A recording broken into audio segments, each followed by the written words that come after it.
Friends, आज हम लोग इंग्लिश पेडागोजी की बात करते हैं। इंग्लिश एक हमारी लैंग्वेज है और ये सेकंड टारगेट लैंग्वेज है। और इसमें हम दो चीज़ें पढ़ेंगे, एक तो भाषा अर्जन और भाषा सीखना या भाषा अधिगम। भाषा अर्जन पहले हम लोग हिंदी में समझते हैं, फिर इसको इंग्लिश में समझते हैं, क्योंकि ये हिंदी में भी काम देगा और इंग्लिश में भी काम देगा। तो जो भाषा अर्जन होता है, जिसे हम लोग लैंग्वेज एक्विजिशन बोलते हैं। एक्विजिशन का मतलब है कि जब बच्चा जन्म लेता है, अगर वो इंडिया पे जन्म ले रहा है और इंडिया पे कोई जहाँ पर उसके मम्मी पापा हिंदी बोलते हैं, तो उसे हिंदी सिखानी नहीं पड़ती, वो ऑटोमेटिक उसको सीख लेता है। अगर वो अमेरिका में पैदा हो रहा है और वहाँ पर इंग्लिश बोले, उसके मम्मी पापा इंग्लिश बोल रहे हैं, तो वो ऑटोमेटिक इंग्लिश सीख लेता है। कहने का मतलब है कि भाषा अर्जन एक ऐसी भाषा होती है जो बच्चा प्रकृति से ही सीख लेता है, उसे कोई एफर्ट नहीं करना पड़ता, वो अपने परिवेश से, सोशल समाज से, वो सब जगह से सीख लेता है। इसमें उसको अचेतन मन की इसमें अचेतन मन में भी वो रहेगा, तब भी वो सीख लेगा। आपको पता होगा कि आप क्या जो छोटे बच्चे होते हैं वो बाहर जाते हैं तो वो जब घर आते हैं तो कभी कभी गाली देना भी स्टार्ट कर देते हैं। तो मतलब यही है कि उनको आपने जबरदस्ती ये तो नहीं बोला। अभी आप अगर आप उसे घर पे पढ़ने के लिए बोलते हैं या क्लास में पढ़ने के लिए बोलते हैं, तो उसे बिल्कुल अटेंटिव होना पड़ता है। मतलब उसे चेतन मन में चेतना उसकी होनी चाहिए, कॉन्शियस माइंड होना चाहिए, तब वो कोई भाषा को सीख पाता है, जिसे हम लैंग्वेज लर्निंग बोलते हैं, भाषा अधिगम बोलते हैं। जबकि जो भाषा अर्जन होता है वो ऑटोमेटिकली बच्चा सीख जाता है, वो अचेतन मन में होता है, अनकॉन्शियस माइंड पे होता है, फिर भी वो सीख जाता है। ये हमारे बेसिक डिफरेंसेस थे language learning and language acquisition में। अब हम आते हैं इसमें क्या क्या इंक्लूसिव प्रोसेस होते हैं। इसमें LSRW इंक्लूसिव प्रोसेस होते हैं। और ये जितनी भी चीज़ें हैं इसके बारे में मैंने आपको थोड़ा सा बता दिया है, और आगे मैं दूसरे वीडियो में आपको बताऊंगी। जो मेरा मेन मोटिव आज बताने का, वो मैं बताने जा रही हूँ आपको। लिंग्विस्टिक डेवलपमेंट, ये लिंग्विस्टिक डेवलपमेंट होता कैसे है?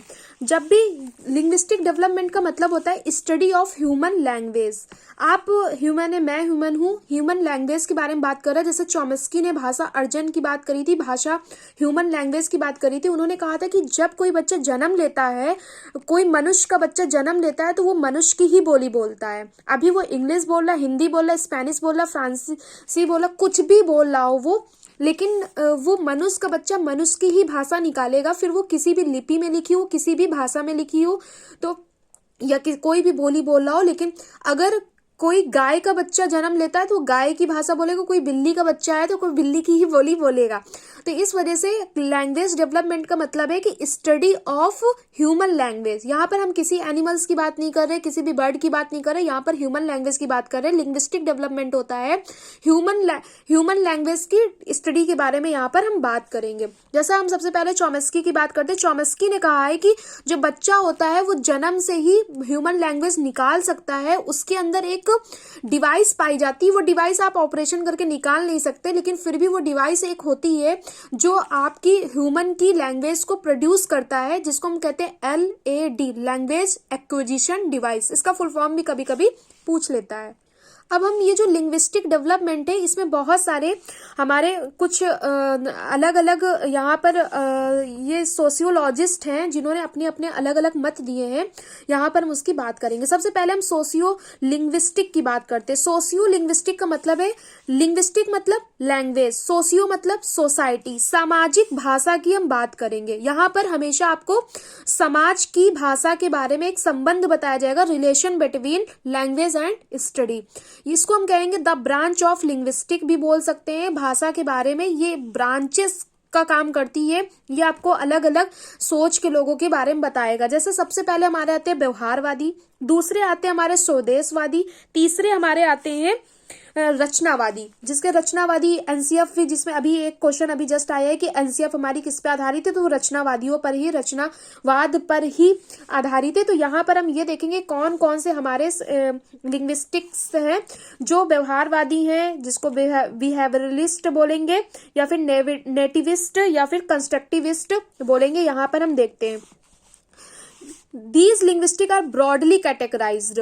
फर्स्ट इज बिहेवियरलिस्ट, यहाँ पर हम देखेंगे व्यवहारवादी कौन कौन थे। व्यवहारवादी में हमारे स्किनर आते हैं। आपने बीएफ स्किनर का सीडीपी पे नाम सुना ही होगा कि स्किनर ने व्यवहारवाद की बात करी है। स्किनर ने अनुकरण मतलब जब कोई बच्चा जन्म लेता है और उसके बाद वो अपनी आसपास की चीजें, जैसे उसके मम्मी पापा कर रहे हैं, उसका घर का परिवेश है, उसका सामाजिक परिवेश है, वैसा ही बच्चा उसको अनुकरण कर लेता है। कभी कभी आप कहते हैं कि किसी के पापा सेविंग कर रहे थे और छोटा बच्चा जाके भी सेविंग करने लगा।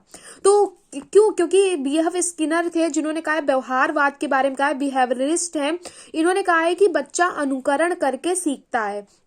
यहाँ पर इन्होंने कहा है कि जो व्यवहारवादियों का मत था कि language learning is the ability to communicate orally and aurally. ये जो आप लैंग्वेज है, इसको इन्होंने कम्युनिकेट के बारे में कहा है, भाषा संप्रेषण के बारे में बात कहा है कि आप भाषा का संप्रेषण कैसे करते हैं। या तो आप बातचीत करके करते हैं या फिर आप सुनकर करते हैं। ये दो चीजें आती हैं। तो ये बीएफ स्किनर के अकॉर्डिंग है। अगर इसमें क्वेश्चन ये आता है कि बीएफ स्किनर कौन से वाद से रिलेटेड है, चाहे हिंदी में आए चाहे इंग्लिश में आए, तो ये व्यवहारवादी है, बिहेवियरिस्ट है। ये बिहेवियर के बारे में बताते हैं। और ये जो आपको लिंग्विस्टिक सिखाई जा रही है, भाषा सिखाई जा रही है, ये क्यों सिखाई जा रही है? ये आपकी हैबिट फॉर्मेशन के लिए सिखाई जा रही है। हैबिट फॉर्मेशन का मतलब है कि जब मैं अपनी बात को आपके पास कहूंगी कि आपको 4 बजे सुबह उठ के पढ़ना चाहिए, आपको रात में सो जाना चाहिए, आपको टाइम पे खाना चाहिए, स्ट्रेस नहीं लेना है, या फिर तो ये क्या है, मैं आपको हैबिट फॉर्मेशन के बारे में जब मैं बता रही हूँ, तो व्यवहारवादी कहते हैं, व्यवहारवादी हैबिट फॉर्मेशन के बारे में बात करते हैं। वो कहते हैं बिहेवियरल अप्रोच, इनको ये बिहेवियरल अप्रोच रखते हैं। Language learning as a process of habit formation. अगर आप लैंग्वेज सीख रहे हैं, भाषा अर्जन और भाषा अधिगम, लैंग्वेज लर्निंग क्या है? एक हैबिट फॉर्मेशन है, आपकी हैबिट को फॉर्म करती है। इसमें दो चीज, अगर आपने ये भी है कि आपसे कभी कभी पूछ लेता है पुनर्बलन की बात किसने की है, तो बीएफ स्किनर ने बात करी है। पुनर्बलन को इंग्लिश में कहते हैं रीइंफोर्समेंट।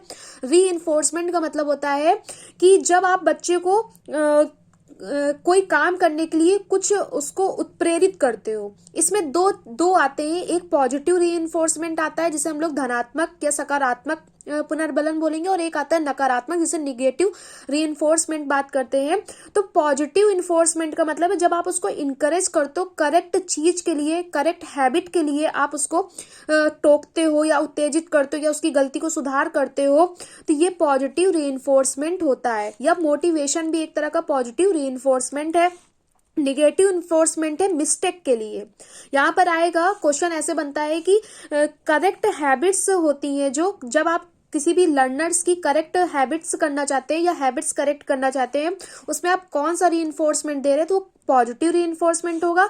यदि आप उसकी मिस्टेक्स पे कोई रीइंफोर्समेंट दे रहे हो, तो दंड एक प्रकार का आप दे रहे हैं। इतना भी दंड नहीं दे रहा, लेकिन फिर भी आप अगर उसको हल्का सा कुछ, जैसे आपने थोड़ी देर के लिए उसे खड़ा कर दिया, फिर खड़े करके बोल दिया कि आप अपनी मिस्टेक सही करिए, खड़े होकर आप याद कीजिए, तो ये जो थोड़ा बहुत हल्का निगेटिव रीइंफोर्समेंट में ही आएगा। और यहाँ पर 3-4 तरीके से बनेगा। सबसे पहले ये पूछेगा कि निम्नलिखित में से कौन से व्यवहारवादी हैं, तो आपको बीएफ स्किनर व्यवहारवादी हैं, और ये हैबिट फॉर्मेशन के बारे में, आदत निर्माण के बारे में बात करते हैं, और इन्होंने रीइंफोर्समेंट की बात करी पॉजिटिव और निगेटिव। यहाँ से इतने ही क्वेश्चन बनते हैं। फिर उसके बाद आते हैं हमारे चॉम्स्की हमारे स्वदेशवादी हैं। चॉम्स्की नेटिविस्ट हैं, ऐसे आएगा क्वेश्चन। और इन्होंने कहा है कि Chomsky did not deal with second language. ये सेकेंड लैंग्वेज के अगेंस्ट थे। इन्होंने कोई मतलब ये चीज नहीं कहा कि आप सेकेंड लैंग्वेज सीखिए या ना सीखिए। इन्होंने फर्स्ट लैंग्वेज मतलब मातृभाषा की बात इन्होंने करी है। इन्होंने कहा है कि मनुष्य का बच्चा मनुष्य की ही आवाज निकालेगा, ये यूनिक होता है। ये जो जानवर का बच्चा जानवर की आवाज निकाल रहा है, तो ये यूनिकनेस है। ये हर इंसान के अंदर एक लैड है, जो ये यूनिकनेस है, इसको लैड बोलते हैं। लैड मतलब लैंग्वेज एक्विजिशन डिवाइस। हर बच्चे के अंदर एक जन्मजात इंटायरली इनेट जन्मजात इसमें एक आपको क्षमता दी गई है। ये यूनिवर्सल ग्रामर को समझ पाता है, डीप स्ट्रक्चर्स को समझ पाता है, तभी कोई भी बच्चा अपने घर पे जैसा परिवेश होता है वैसे उसकी बोली आ जाती है। कुछ लोग बच्चे होते हैं जैसे कह नहीं थे तो उनको देहाती कह देते हैं, कोई शहर से आया है तो उसका यही मतलब है कि जैसा उसका परिवेश रहा है वो बच्चा वैसी ही भाषा सीख जाता है। चॉम्स्की ने सार्वभौमिक व्याकरण यूनिवर्सल ग्रामर की बात करी है। चॉम्स्की ने ये बहुत आता है। चॉम्स्की ने बोला है कि जो ये लैंग्वेज होती है ये ह्यूमन माइंड बायोलॉजिकली है, ये कभी आप इसको ऑपरेशन करके निकाल नहीं सकते। जेनेटिकली ट्रांसमिटेड है। कभी कभी होता है कि आप जान जाते हो, आपको आपके रिलेशन में अगर आप कहीं गए हैं किसी पार्टी वगैरह में, आपने किसी बच्चे को देखा और बच्चे से आप बात करें या किसी बड़े से बात करें, तो आप ये चीज समझ जाते हैं कि लगता है ये इनका बेटा है क्या, ये इनकी बेटी है क्या, क्योंकि ये जेनेटिकली ट्रांसमिटेड है। आपके बोलने का तरीका भी आप के जो जेनेटिक्स होंगे उनसे ही ये ट्रांसमिट होता है। उसके बाद बहुत इंपॉर्टेंट क्वेश्चन है, Chomsky made a distinction between syntax and semantics. ये बहुत पूछा जाता है कि सेंटेक्स और सेमेंटिक्स में डिफरेंस किसने बताया, डिस्टिंक्ट किसने किया है, विभेद किसने किया है। तो सबसे पहले हमारे आता है सेंटेक्स और सेमेंटिक्स। सेंटेक्स और सेमेंटिक्स की डिफरेंसेस के बारे में चॉम्स्की ने बात करी है। ये सेंटेक्स होता क्या है, सेंटेक्स में आपने पढ़ा होगा कि जब भी आप सेंटेक्स में दो सेंटेंस को जोड़ रहे होते हैं या ग्रामेटिकली आप उसको सही कर रहे होते हैं, जितना भी एक सेंटेंस में एक वाक्य में ग्रामेटिकली आप जो चीजें सही करते हैं वो सारा चीजें आपका सेंटेक्स में आता है। और सेमेंटिक्स आता है जब आप किसी शब्द या वाक्य को सही करते हैं, तब ये सेमेंटिक्स में आता है। तो ये थोड़े बहुत, अगर टोटली ग्रामेटिकली की बात करेंगे किसी वाक्य में या किसी सेंटेंस में, तो वो सेंटेक्स आएगा। बस इतना याद रखिए कि अगर ये आ जाए क्वेश्चन सेंटेक्स और सेमेंटिक्स में अंतर किसने बताया है, तो वो चॉम्स्की ने बताया। और चॉम्स्की एक नेटिविस्ट थे, इन्होंने LAD की बात करी है। और ये कॉग्निटिव अप्रोच रखते हैं। कॉग्निटिव अप्रोच का मतलब है संज्ञानात्मक अप्रोच रखते हैं। संज्ञानात्मक मतलब माइंड से, और माइंड में आपके LAD पाया जाता है। और LAD में एक, जैसा आपका माइंड है तो वो दो भागों में बटा है, एक लेफ्ट और एक राइट। लेफ्ट मतलब बाया, लेफ्ट में आपका लैंग्वेज एक्विजिशन डिवाइस होती है, जबकि राइट जो होता है वो आपकी क्रिएटिविटी के लिए सही होता है। तो इस तरह आप कह सकते हैं कि जो हमारे B.F. स्किनर है वो व्यवहारवादी बिहेवियरिस्ट है, और उन्होंने रेनफोर्समेंट की बात करी है, पुनर्बलन की बात करी है, हैबिट फॉर्मेशन की बात करी है। जबकि जो हमारे चॉम्स्की है वो नेटिविस्ट है। नेटिविस्ट ने कॉग्निटिव अप्रोच रखी है, संज्ञानात्मक विकास के बारे में बात रखी है। और इन्होंने LAD की बात करी है। इन्होंने कहा है कि बच्चे के अंदर जन्मजात शक्ति होती है। सेंटेक्स और सेमेंटिक्स में अंतर बताया। इन्होंने कहा है कि child is passive in nature. Child इसका मतलब ये हुआ कि बच्चा जो होता है वो नेचर पे निष्क्रिय होता है। उसको आपको चेतन करके बिठाना नहीं पड़ता कि बच्चा बैठो और ये चीज सीख लो। बच्चे को जब आप घुमाते हो या फिर आप उसको कहीं घूमता है या फिर खेलता है, तो वो वहीं की चीजें एब्जॉर्व करके ले आता है।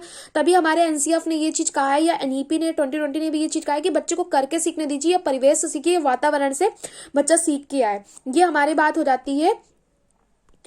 सॉरी, ये क्या हो गया। तो यहाँ पर हम बात, ये नेटिविस्ट की आ गई। एक हमारा और बचा है जिसे हम कंस्ट्रक्टिविस्ट बोलते हैं, वेरी मोस्ट इंपॉर्टेंट। इसको मैं नेक्स्ट वीडियो में अभी करती हूँ क्योंकि वीडियो बहुत बड़ा हो जाएगा। वो आप वीडियो जरूर देख लीजिएगा, उसमें सारा चीजें आ जाएगा।